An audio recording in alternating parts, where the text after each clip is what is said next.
हरे कृष्णा। स्वागत है आपका अपने चैनल जीएस बाई एसएसटी में। हम देख रहे हैं 1664 में फ्रेंच की एंट्री हुई भारत में। 1667 में पहली फैक्ट्री लग गई सूरत में। 1669 फैक्ट्री मसूलीपट्टनम में। 1673 फिर एक फैक्ट्री लगी चंद्रनगर कलकत्ता में। 1674 पौंडीचेरी अस्तित्व में आया। 1694 डच ने पौंडीचेरी को कैप्चर कर लिया। 1697 ट्रीटी ऑफ रिजविक हुई जिसमें यह कहा गया कि ये जो पौंडीचेरी इसको वापस करा जाएगा फ्रेंच को। उसके बाद 1720 बिखरती हुई फ्रेंच ईस्ट इंडिया कंपनी वापस से खड़ी हुई जिसका नाम perpetual company of the Indies रखा गया। अब इस वीडियो में हम एंग्लो फ्रेंच राइवलरी के बारे में देखेंगे। जो मोटिव ब्रिटेन का था, इंग्लिश का था, वही मोटिव फ्रेंच का भी था कि टेरिटरी को एक्वायर करना है, ट्रीट करना है। तो जब दो कंपनी एक ही मोटिव के साथ आगे बढ़ती हैं तो कंपटीशन शुरू होता है और फिर कंपटीशन से उन दोनों के बीच दोनों राइवल बनेंगे एक दूसरे के और उसके बाद वॉर होगी। तो हालांकि ये जो कार्नेटिक वॉर्स थी जो 3 पार्ट में हुई, वो उसकी शुरुआत भारत से नहीं हुई। उसकी असल वजह यूरोप में हो रहे वॉर ऑफ सक्सेशन से थी। तो उस पर बहुत ज़्यादा नहीं आएंगे लेकिन थोड़ा बहुत ओवरव्यू दे देते हैं। तो ऑस्ट्रिया के जो राजा थे हैब्सबर्ग डायनेस्टी के थे, तो उनकी बेटी गद्दी पर बैठती है। तो जब गद्दी पर बैठती है तो बाकी यूरोपियंस को प्रॉब्लम होती है कि एक लेडी कैसे बैठ सकती है। दरअसल एक लॉ था वहाँ पे सैलिक लॉ करके, जो ये कहता था कि कोई भी लेडी गद्दी पर नहीं बैठ सकती। पर ब्रिटेन इस बात का समर्थन कर रहा था। ब्रिटेन कह रहा था नहीं, बैठ सकती है, बिल्कुल बैठ सकती है। और जो नेशन थे वो इसका विरोध कर रहे थे। तो इसी बीच 2 ग्रुप बन जाता है। एक ग्रुप को लीड करते हैं इंग्लैंड वाले और एक ग्रुप को लीड करते हैं फ्रेंच वाले, और जिसको हम वॉर ऑफ ऑस्ट्रेलियन सक्सेशन के नाम से जानते हैं, जो चलेगा 1740 से 48 के बीच। और इसका एक जो भारतीय वर्जन था, इंडियन वर्जन था, उसे हम कार्नेटिक वॉर्स कहते हैं, जो एक स्लाश रापेल की जो संधि थी उससे समाप्त होगा। तो अब हम फर्स्ट कार्नेटिक वॉर्स को देखते हैं। तो कार्नेटिक वॉर्स को जानने से पहले थोड़ा हमें साउथ इंडिया और डेक्कन की पॉलिटिक्स को समझना होगा। हैदराबाद के निज़ामुल मुल्क, उन्हें असफ जाह भी कहते हैं, 1722 से 1748 तक इन्होंने हैदराबाद में राज किया। 1740 का समय है और ये हैदराबाद के निज़ाम है। सिचुएशन बहुत डिस्टर्बिंग है, काफ़ी लड़ाइयाँ हो रही हैं। अब कुछ मैप पर हमें फोकस करना होगा, कुछ लोकेशंस पर। डेक्कन पेनिनसुला का ईस्टर्न कोस्ट, वहाँ पे कोरोमंडल कोस्ट है और उसके छोटे मोटे राज्य हैं, मैसूर, कोचिन, ट्रेवेनकोर, विजयनगर जो काफ़ी कमज़ोर हो चुका था, और भी छोटे छोटे राज्य थे मालाबार कोस्ट पे, मदुरई हो गया, तंजौर हो गया, त्रिचिनोपोली हो गया। तो सिचुएशन काफ़ी कन्फ्यूज थी डेक्कन में। निज़ाम असफ जाह और मराठा के बीच में युद्ध होता रहता था। निज़ाम असफ जाह काफ़ी बूढ़े हो गए थे, मरने वाले थे। तो जब कोई मरने वाला होता है तो आज भी अगर देखते हैं तो ये जायदाद किसको मिलेगी, ये सब मतलब किसके नाम क्या जायदाद करके इसमें ज़्यादा दिमाग लगाए रहते हैं।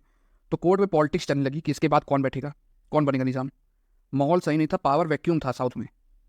आप हर एक चीज़ को लिंक करते चलिएगा तब मजा आएगी समझने में। मराठा काफ़ी स्ट्रांग हो गए थे, 1740 से 1761 तक काफ़ी स्ट्रांग थे। लेकिन जब थर्ड बैटल ऑफ पानीपत होता है ना 1761 में, अहमद शाह अब्दाली ने कमज़ोर कर दिया। उसके बाद कमज़ोर हो जाएंगे मराठा। हैदराबाद के अलावा कोई भी डेक्कन में स्टेट नहीं था जो स्ट्रांग हो। अब अगर हम ईस्टर्न इंडिया की बात करें तो वहाँ पे बे ऑफ बंगाल और नॉर्दर्न सरकार में इंग्लिश स्ट्रांग थी, अंग्रेज स्ट्रांग थे। क्लाइमेक्स तब आएगा जब असफ जाके मृत्यु हो जाएगी और वहीं से शुरू हो जाएगा हैदराबाद का पतन, हैदराबाद का डिक्लाइन वहीं से शुरू हो जाएगा। अब English east Indian company active हो जाएगी। इंग्लिश ईस्ट इंडियन कंपनी हो, फ्रेंच ईस्ट इंडियन कंपनी हो, इन लोग बस मौके की तलाश इनको रहती थी, और जहाँ मौका मिल गया फिर वहाँ शुरू हो जाते थे।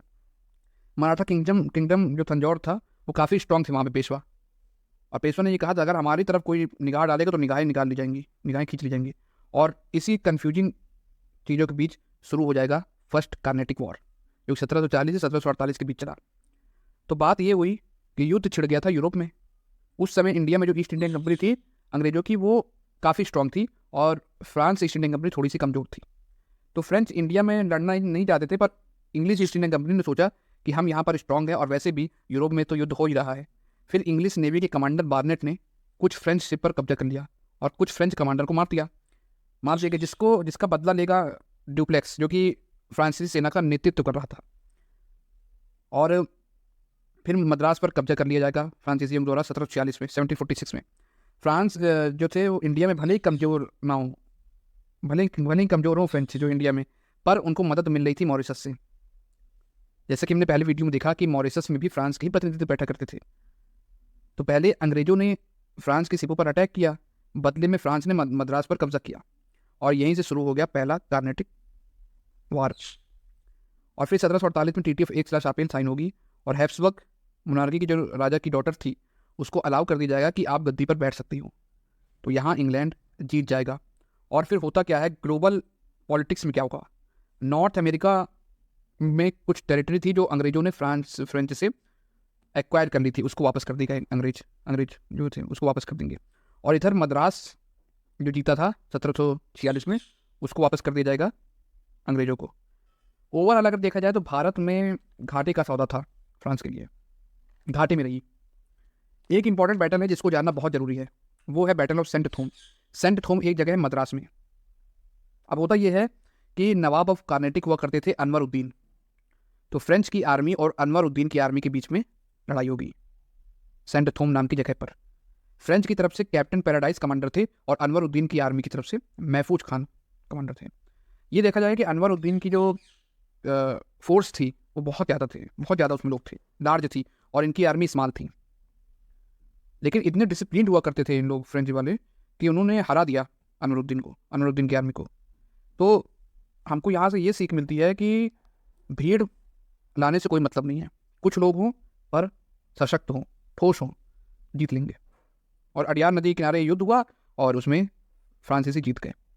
दरअसल नवाब ऑफ कार्नेटिक से मदद मांगी थी अंग्रेजों ने, मतलब अंग्रेज भी इन्वॉल्व थे, फिर भी हार गए। और एक तरीके से आई ओपनर था ये सबके लिए, और काफ़ी चर्चा हुई पूरे देश में इस बैटल की उस टाइम पर।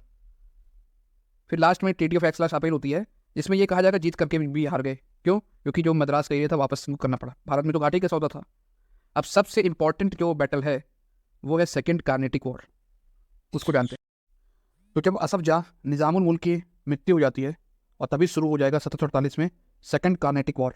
और जब ये मरेंगे तब मराठा जो थे वो चंदा साहिब को रिलीज़ कर देंगे। अब ये चंदा साहब कौन थे?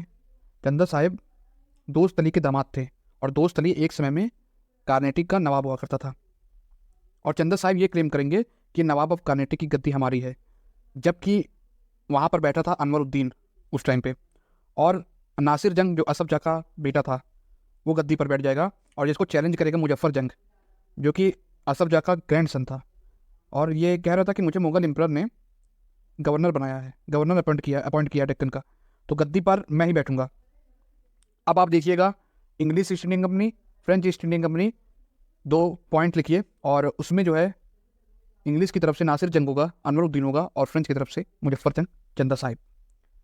वैसे लड़ाई तो अंग्रेजों और फ्रेंच के बीच में हो रही थी, फ्रांसीसियों के बीच में हो रही थी, पर अब जो है उसमें नासिर जंग और मुजफ्फर जंग के बीच की लड़ाई भी इसमें जुड़ेगी, और अनवर उद्दीन और चंदा साहिब के बीच की लड़ाई भी।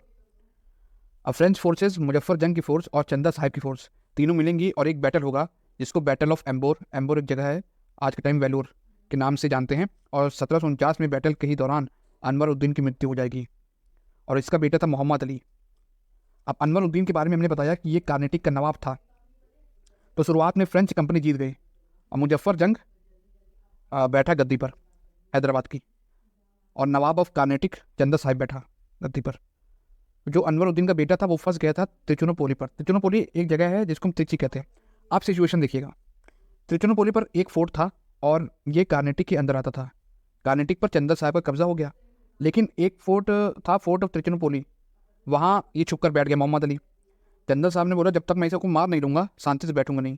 तो चंदा साहब निकल गया फोर्स को लेकर के त्रिचुनापोली के बाहर, कहा जब ये निकलेगा तब इसे मारूंगा, और इसे कहते हैं मूर्खता।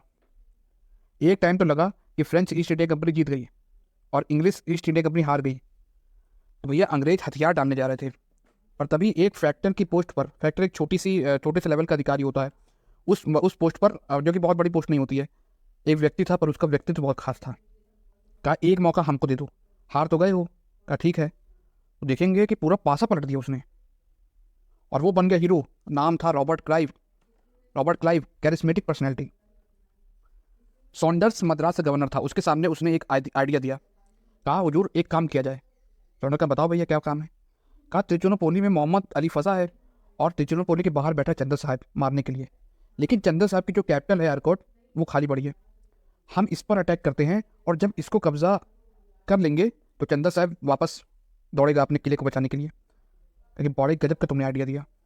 क्लाइव ने सिर्फ 210 सोल्जर, 300 सिपाही और 6 नॉन मिलिट्री ऑफिसर को लेकर के आरकोट के लिए चल दिया। आरकोट पहुंचने से पहले 6 में से 2 नॉन मिलिट्री ऑफिसर को भेजा और कहा कि अफवाह फैलाओ। तो उन्होंने अफवाह फैला दी कि बहुत बड़ी सेना लेकर के क्लाइव आ रहा है। तो 1000 सोल्जर थे आरकॉट के अंदर, भाग गए और क्लाइव ने आराम से कब्जा कर लिया। अब चंदा साहब परेशान और अपनी कैपिटल को बचाने वापस दौड़ेंगे, और ये बात क्लाइव अच्छी तरीके से जानता था। चंदा साहब 4000 लोगों को लेकर आरकॉट किले के बाहर खड़ा हो गया। 53 दिनों तक का उसका अभियान रखा, सितंबर 23 से 14 नवंबर तक। अब सोच रहे होंगे ये कर क्या रहा था बाहर। तो किसी भी किले को भेदना आसान नहीं होता था, फोर्टिफिकेशन होता ही इसलिए था। अब किले के ऊपर तोप ये खड़े रहते थे, तो कोई कैसे अंदर आ सकता है। कारगिल युद्ध में यही तो हुआ कि हमारी फौज को डिसएडवांटेज इसलिए था क्योंकि पाकिस्तानी जो सोल्जर थे वो ऊपर बैठे हुए थे और हम नीचे थे, इसलिए तो रात में अभियान शुरू कर गया। खैर इसमें आते हैं। तो उसको पता था कि मेरी मदद करने आ रहे हैं लोग। मराठा चीफ मुरारी राव ने अपनी सेना भेजी, मैसूर के राजा ने अपनी सेना भेजी, तंजौर ने अपनी सेना भेजी क्लाइव की मदद के लिए। जब पता चला चंदा साहब को कि सेना आ रही है, तो फ्रांस के जनरल लॉ के साथ श्रीरंगम में छिप गया। लेकिन मोहम्मद अली ढूंढ निकाला उसे। जैसे ही मोहम्मद अली पकड़ेगा, चंदा साहब को तुरंत मार डालेगा। और इधर ये हो गया कि इतने बैटल्स के चलते फ्रेंच कंपनी का काफ़ी नुकसान हो रहा था, जो फ्रेंच अथॉरिटीज़ को अच्छा नहीं लग रहा था। ड्यूप्लेक्स की ये पॉलिटिकल कंट्रोल की पॉलिसी ये फ्रेंच पॉलिटिकल मास्टर्स को रास नहीं आई, पसंद नहीं आई। बात यह है कि फ्रेंच इंडिया कंपनी की फंक्शनिंग में वहाँ की किंग की काफ़ी अहम भूमिका थी, जबकि इंग्लिश ईस्ट इंडियन कंपनी तो ऑटोनॉमस थी। और होगा कि ड्यूप्लेक्स को वापस बुला लिया जाएगा।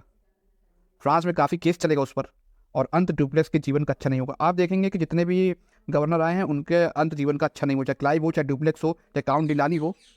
1754 में वापस बुला लिया गया। अब आएगा ड्यूप्लेक्स की जगह गॉडेहू, और गॉडेहू आता है और एक ट्रीटी करता है इंग्लिश से, अंग्रेजों से, कि अब उसमें ये लिखा था अब जो स्थिति है वैसी ही रहेगी, अब कोई लड़ाई नहीं होगी दोनों में। तो कर्नाटक में मोहम्मद अली, हैदराबाद में मुजफ्फर जंग जो बैठा था वो मर गया था। तो फ्रेंच ने सलामत जंग, जो कि चौथा बेटा था अशोक जंग का, उसको बैठा दिया था। तो सिचुएशन ये हुई, कर्नाटक पर इंग्लिश ईस्ट इंडियन कंपनी का कब्जा और Hyderabad French east Indian company. इस तरह से सेकंड कार्नेटिक वॉर खत्म हुआ। अब हम थर्ड कार्नेटिक वॉर के बारे में जानते हैं, जिसकी शुरुआत 1758 से हुई और 1763 तक चला। इसकी शुरुआत भी यूरोप से हुई। यूरोप में छिड़ गया 7 ईयर्स वॉर, जिसकी टाइमिंग थी 756 टू 763। एक बार फिर ब्रिटेन और फ्रांस आमने सामने, दोनों अपोजिट साइड पर। इसका इंडियन वर्जन हमें थर्ड कार्नेटिक वॉर में देखने को मिलेगा। शुरुआत 1758 से होगा, पर 1757 में बैटल प्लासी हो गया, जिसमें ईस्ट इंडियन कंपनी ने सिराजुद्दौला को हरा दिया। जो सिराजुद्दौला कौन था? नवाब ऑफ बंगाल था। ब्रिटिशर्स ने जब सिराजुद्दौला को हराया तो एक फ्रेंच फोर्ट था चंद्रनगर, उस पर कब्जा कर लिया। तो फ्रेंच को गुस्सा आया, तो फ्रेंच आर्मी ने 1758 में, जनरल था काउंट डिलाली, इसका भी अंत जो है बहुत अच्छा नहीं हुआ, इसका भी अंत बहुत बुरा हुआ। उसने जो है सेंट डेविड और विजयनगरम की जगह पर कब्जा कर लिया काउंट डिलाली ने। तो चंद्रनगर अंग्रेजों ने छीन लिया और सेंट डेविड और विजयनगरम जो है फ्रेंच ने कब्जा कर लिया। अब लड़ाई शुरू हो गई अंग्रेज और फ्रांसीसियों के बीच। अंग्रेजों ने अटैक किया मसूलीपट्टनम पर। अब युद्ध केवल लैंड पर नहीं था बल्कि समुद्र पर भी हो रहा था। इसका एंड होगा बैटल ऑफ वांडी वॉर 1760 का बैटल, जो कि एक डिसाइडिंग बैटल था। अंग्रेजों ने फ्रेंच को हरा दिया। अब एक बात समझने की यहाँ पे ये है, अंग्रेजों की तरफ से भी लोकल लोग लड़ रहे थे, भारतीय लड़ रहे थे, और फ्रेंच की तरफ से भी लोकल्स लड़ रहे थे। मतलब आप ये समझिए कि दो बाहर के देश आते हैं और हमारे ही लोगों से कहते हैं कि पैसा देते हैं, तो एक दोनों को लड़वाते हैं। नुकसान हमारा ही हो रहा था, क्योंकि उस टाइम पे नेशनलिज्म की कोई फीलिंग ही नहीं थी, राष्ट्रवाद की कोई फीलिंग ही नहीं थी, क्योंकि राष्ट्र भी कुछ होता है ऐसा कुछ पता ही नहीं था।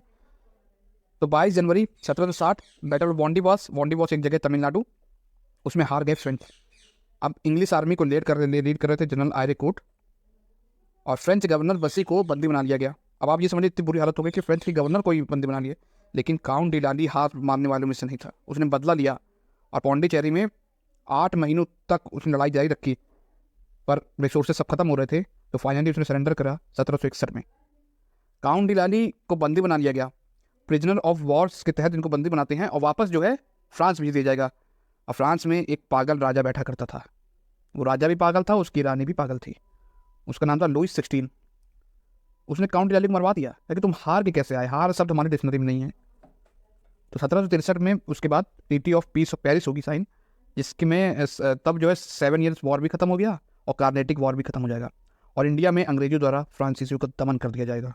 हालांकि थोड़ा बहुत फैक्ट्री रहेगी ट्रेड के लिए, और डच को भी हराई चुकी थी बैटल ऑफ बिदारा में 1759 में। तो अब अंग्रेज की जड़ों को हिलाने वाला कोई यूरोपियन नहीं बचा था। No European rival in India. अब हम जानेंगे कि इंग्लिश जो ब्रिटिशर्स को सक्सेस मिली उसके पीछे का रीज़न क्या था। तो इंग्लिश सक्सेस इसलिए मिली क्योंकि जो इंग्लिश की ईस्ट इंडिया कंपनी थी वो प्राइवेट इंटरप्राइज थी, एक प्राइवेट बॉडी थी, जबकि जो फ्रेंच की जो ईस्ट इंडिया कंपनी थी वो प्राइवेट नहीं थी। तो इंग्लिश ईस्ट इंडियन कंपनी में गवर्नमेंट का बहुत कम कंट्रोल था, जबकि फ्रेंच ईस्ट इंडियन कंपनी में गवर्नमेंट का ही कंट्रोल था। पहला पॉइंट। दूसरा पॉइंट, इंग्लिश की जो नेवी थी वो ज़्यादा बेहतर थी फ्रेंच से। तीसरा पॉइंट कि 3 बहुत इंपॉर्टेंट प्लेस थे, कलकत्ता, बॉम्बे, मद्रास अंग्रेजों के पास, और फ्रांस के पास केवल एक था, वो था पौंडीचेरी। और सबसे इंपॉर्टेंट वजह ये रही कि इनके जो ब्रिटिशर्स के जो कमांडर हुआ करते थे वो बहुत बेहतरीन, बहुत ही एफिशिएंट कमांडर थे। चाहे सर आयरिक कूट की बात करें, चाहे मेजर स्ट्रिंगर लॉरेंस की बात करें, या फिर रॉबर्ट क्लाइव की बात करें, और जबकि फ्रांस की तरफ से केवल एक हमने देखा, ड्यूप्लेक्स। तो ये वजह थी इंग्लिश के सक्सेस के लिए। एक कंपनी और भारत आई थी, और वो फ्रेंच से पहले आई थी, और उसका बहुत ज़्यादा रेलिवेंस भी नहीं है और बहुत ज़्यादा डिटेल्स भी उसकी नहीं मिलती, इस वजह से उसकी चर्चा हम बाद में कर रहे हैं। वो 1616 में इस्टेब्लिश होती है, और 1620 में पहली फैक्ट्री लगा ली तंजौर ट्रैंक्विबार में, जो कि ईस्टर्न कोस्ट है इंडिया का। उसका जो मेन सेटलमेंट था वो कलकत्ता के पास सीरमपुर नाम की जगह पर। और 1845 का समय आता है, वो जो फैक्ट्री लगी तो उसको भी उसने बेच दी ब्रिटिश सरकार को। तो जो डैनिश जो लोग थे, ये मिशनरी एक्टिविटीज़ के लिए ज़्यादा जाने जाते थे, क्रिश्चियनिटी के प्रोपोगेशन में ज़्यादा इनका हाथ है, और इनका ट्रेड से होता नहीं था, तो ट्रेड के लिए जान नहीं जाती। तो इसी तरह वीडियोज़ आती रहेंगी, बनी रही चैनल में। हरे कृष्णा।